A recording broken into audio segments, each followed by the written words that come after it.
Marketing Kitchen TV Q&A Live. This is where you ask your questions at @MarketingKitchen TV Twitter utilizing the hashtag Q&A, and I will answer your questions right here on YouTube.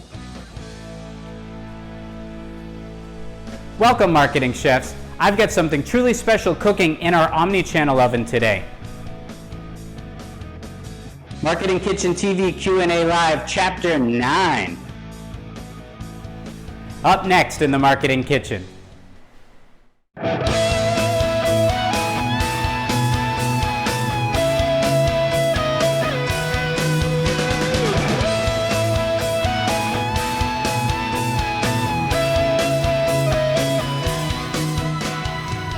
Welcome to the kitchen, the Marketing Kitchen. Hi, I'm Ron Vining, your host of Marketing Kitchen TV.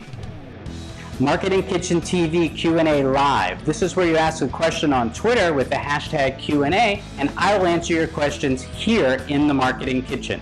Welcome to @MarketingKitchen TV Q&A Live. All you need to do is go to @MarketingKitchen TV on Twitter, use the hashtag Q&A, and I will answer your questions here. Welcome back for Chapter 9 of Marketing Kitchen TV Q&A Live. I hope you're enjoying the second half of our series, where the first batch of videos I did was chapters 1 through 6. And this second batch here, I'm taking today to record 7 episodes back to back to back. So we've done Chapter 7, we've done Chapter 8, this is now Chapter 9. And we're continuing with this great question from Andrea. And by the way, this was supposed to be a 12-part series. However, because of the amount of questions that I have in, I'm going to be filming a bonus 13th episode as well. And these episodes will probably be dropping every other day over the next couple of weeks. So anyway, I hope you're enjoying the series so far. I certainly have been enjoying answering these questions. Okay, Andrea asks the following.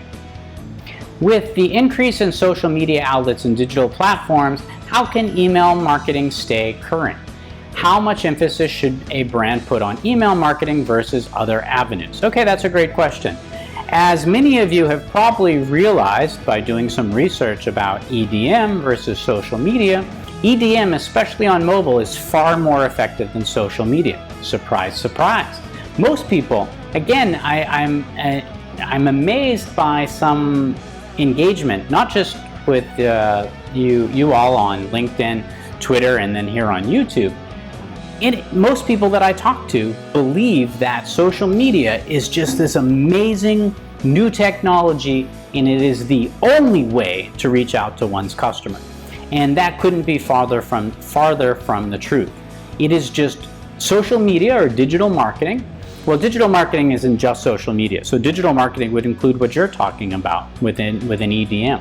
Digital marketing would also include your website. It would include a mobile application. So digital or internet marketing would cover all of those and more. When we're talking about the overall marketing toolkit, digital and social, mobile, etc., is just one piece of that toolkit. There's point of sale or POS. There's out of home, so like billboards, transit displays, things of that nature. There are physical experiences that one could have. There's still traditional mailings. There are billboards or signs that are, in the shop. I guess that's counting into the out of home. There's somebody going door to door. There's somebody standing out, as I mentioned in the first series of video, talking about old school campaigning, where somebody stands in front of a grocery store and introduces themselves to people. Word of mouth advertising is another. Reviews or commenting it would be one. So there's so many different aspects around the digital or internet marketing piece, and there's so many things that can happen in the physical world and traditional marketing. So a traditional TV channel having a traditional advertisement on there. Those can still be effective. For example, I was messaging with one of my friends today, Andrea, who was saying that he has seen so many ads from Mike Lindell about MyPillow that he feels indoctrinated or brainwashed that he needs to buy himself a MyPillow. So traditional advertising on TV is still effective today.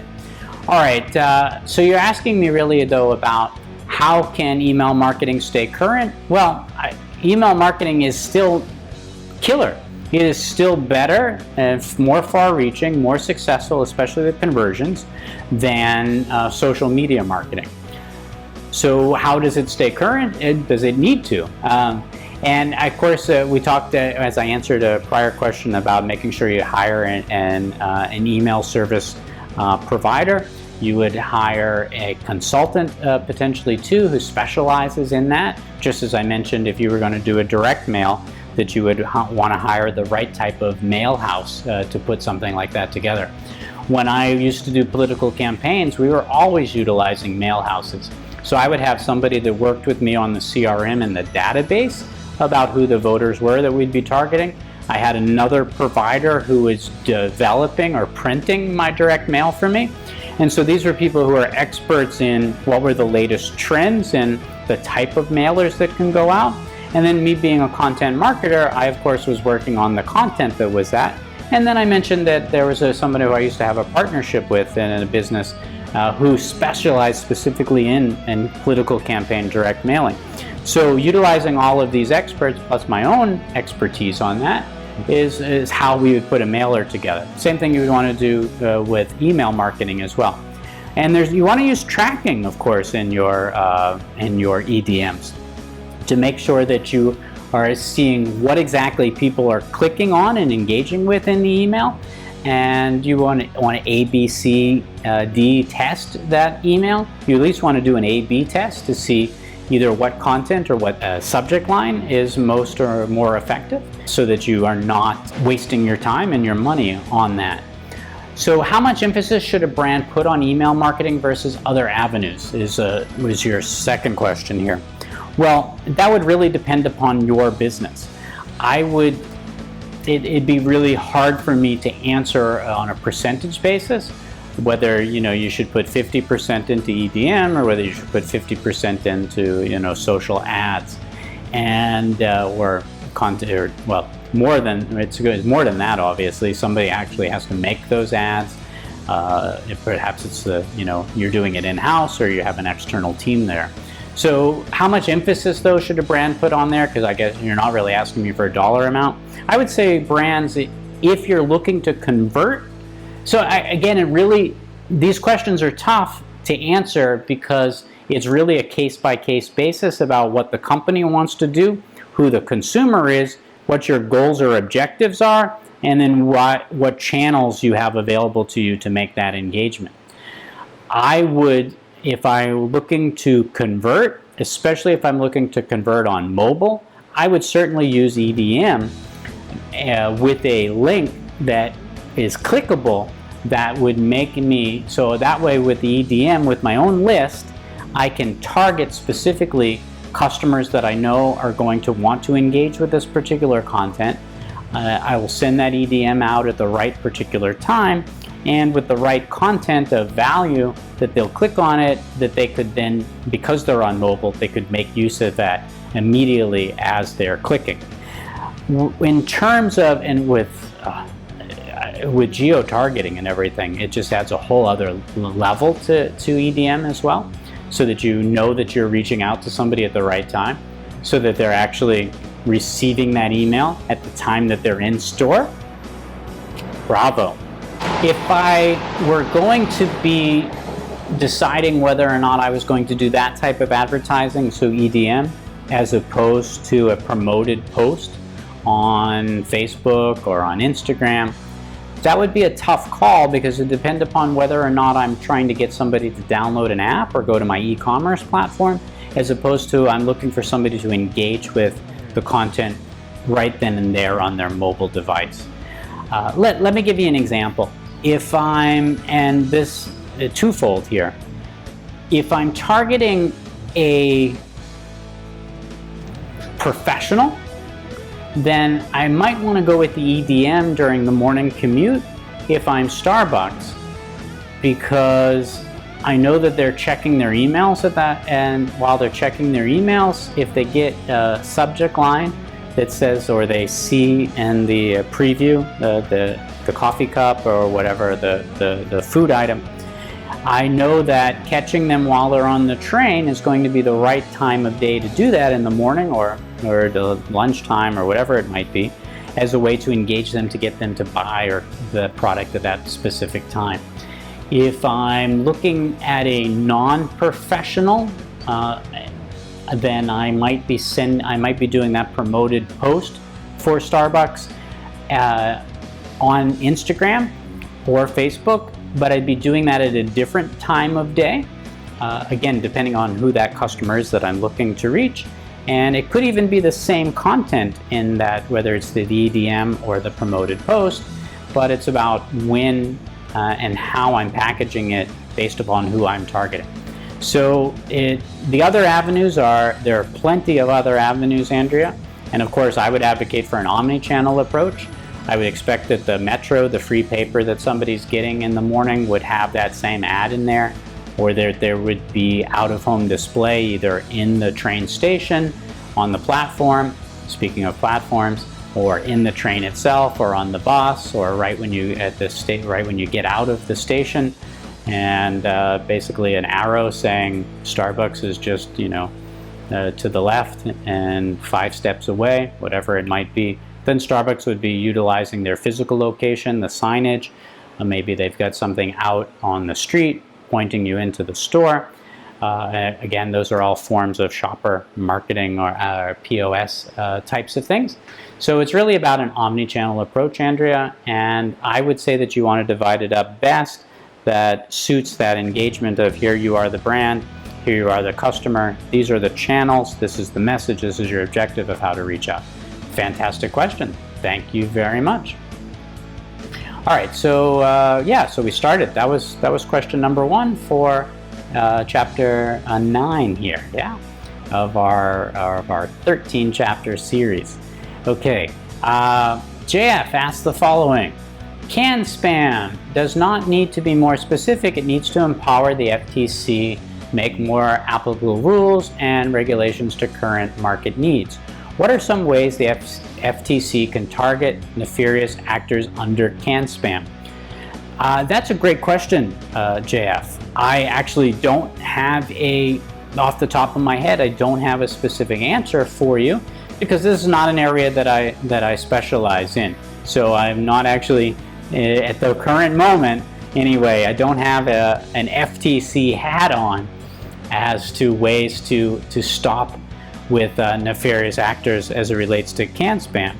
It really comes down to enforcement. And do you honestly feel when you all right, so I can't really answer your question, but I want to give you something, and I'll tell you what I do know about the subject in particular. I do know that you can't stop people who are offshore. The only people that you can stop are mainstream brands.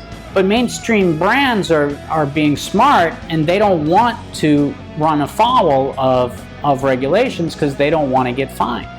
And hopefully a mainstream brand is not hiring a third party that is one of these nefarious actors out there who are violating or skirting the rules. So I'll be honest with you, there's no way that you're going to be able to stop spam, whether that's on robocalls that you're getting, or whether telemarketing calls, or whether that is getting spam email. For example, I know that my career before COVID came about, you would find me perhaps once a week, at a minimum once a month, on a stage somewhere across the globe giving a speech. Well, I usually meet a lot of people after those speeches, and I give them my business card. And what does my business card have on there? It has my email address. Well, I'm amazed at how many of those people automatically add me to their marketing list for their company, for their newsletter, whatever that might be. They never ask me. I never am asked if I want to opt in on that. I never receive an email saying, hey Ron, I met you at this conference, would you like to be on my mailing list? Never get that. Instead, what I get is I get issue number 53 of marketing blah, blah, blah, what everyone else is saying. And I'll be honest with you, some of the content is good, but I immediately unsubscribe to every single one of those. And the reason why is because I don't do that to you. So at these same conferences, for every business card I give out, I get a business card back. I could have a huge, and actually I do have a huge CRM, but I don't make use of it in that nefarious way because those people didn't ask to receive an email from me. They certainly didn't ask to be pushed an ad about or a notification that I did this video. Now, would these be all ways to get more views and to perhaps drum up more business? Sure, but I'm an honest guy, and that's not what I do. So what are some ways that the FTC can target these actors? Well, I guess they could really go after them. And they could, I'm thinking from a technology standpoint, I do know how that they can backtrack to find out where it is that they're coming from, but these things are coming from digital farms that is just churning these things out. I don't know if you've ever watched the video, you should Google for that. But there are these places that have they've got a bank of Android phones on one side of the room, they've got a bank of iOS phones on the other side of the room, and in the middle they've got this large grid where they have SIM cards. And so they have all of these SIM cards for wherever part of the world you want the people to have SIM cards from. And also they can use VPNs with this as well. They can send out, so each one of these SIMs can go be electronically switched to go into every single one of those iOS devices, every single one of those Android devices, and they could be sending out emails, they could be sending out SMSs, they could be sending out they could be doing likes, comments, shares, etc. And this is black magic here, right? This is what we call black marketing, and it's bad to do. It's wrong, but companies are doing this all the time. How are you going to stop that? How are you going to stop that if that's in China? We couldn't stop China from exporting COVID-19 to the globe. How are you going to stop one of these firms that are working for legit and also non-legit companies and making use of them? So for example, Jack had asked me the first question for this particular chapter about, for the last chapter, so this is chapter 9 and chapter 8, he asked me about MarketingKitchen. I could hire one of these, we used to call them a mail house in the old day, but one of these digital farms. I could hire them to get people to subscribe, to like and comment on my videos, and I'd reach monetization overnight.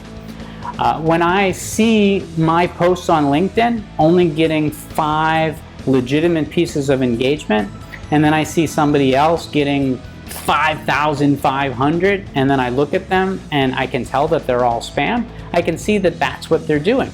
So yeah, for pennies on the dollar, anybody could do that, but it's not right.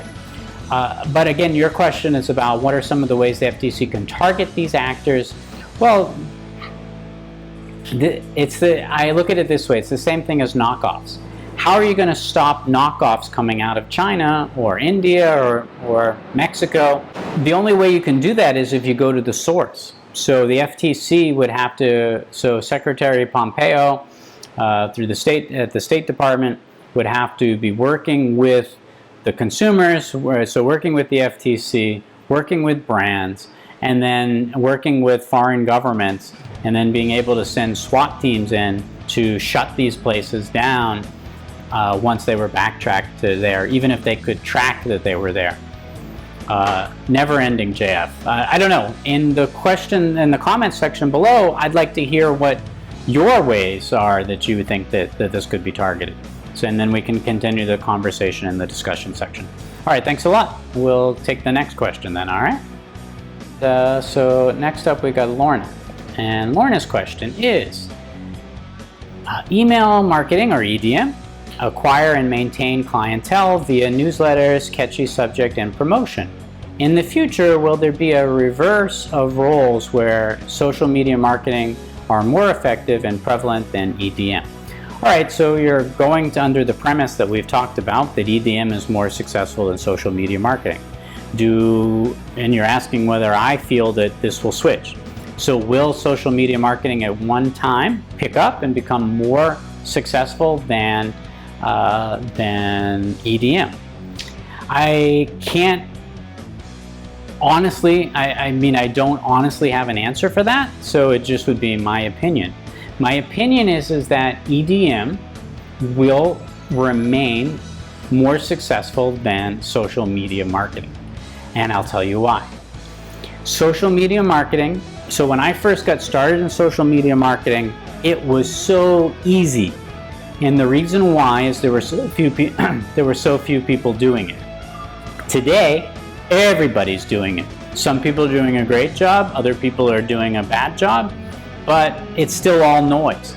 There's so much noise on social media that it's very difficult for that to be effective.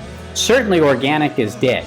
So I'm not saying that you can't do organic content, you can't do organic content marketing, organic social media marketing, you can't do organic storytelling, you can. But it's not going to be highly effective unless you are a highly established brand.